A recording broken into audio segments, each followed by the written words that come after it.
The cuttlefish is not a fish. It is a mollusk of the class Cephalopoda. The cuttlefish is a bit like a clam that millions of years ago came out of its shell and never went back.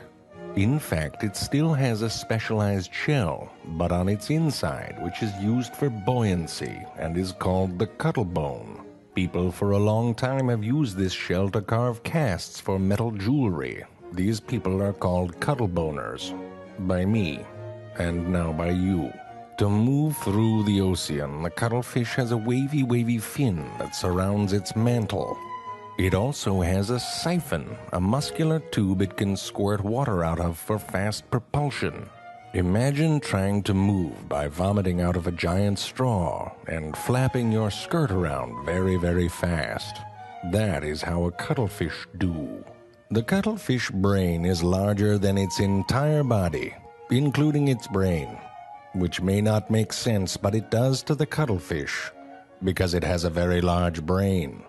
The cuttlefish has a very advanced eye, roughly in the shape of Charlie Brown's mouth when he misses a football. Or perhaps a W that someone wrote when they were drunk. Or the letter Q that someone wrote when they were really drunk. Despite its big brain and weird eyes, the cuttlefish is colorblind, which is curious because it is a color magician of the deep. Like a lactose-intolerant cheesemaker, the cuttlefish is unaware of its own gifts. With the help of millions of color-changey things in its skin, it can change color and texture almost instantaneously. Playing hide-and-seek with a cuttlefish sucks. They don't move, they just change color. You can hear them breathing while you count. How the cuttlefish determines the backgrounds it blends into is largely a mystery, because it can do it in complete darkness, which is kind of a dumb gift if you ask me, but still amazing. Ah, fish! Then there's the flamboyant cuttlefish, which doesn't try to blend in with shit. It just says, why doesn't the world try to blend in with me? You go, little man. Don't go changing for nobody. When it is threatened, the cuttlefish will often release ink from its ink sac. The cuttlefish releases that ink in one of two ways. One is a little puffing sort of squirt.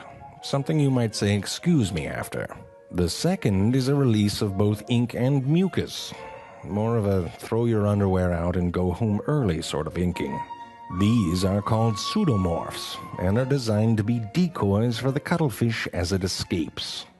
The cuttlefish feeds by extending two hidden feeding tentacles, which it uses to snag prey and pull it back towards its poison beak. What? Well, apparently it has a beak.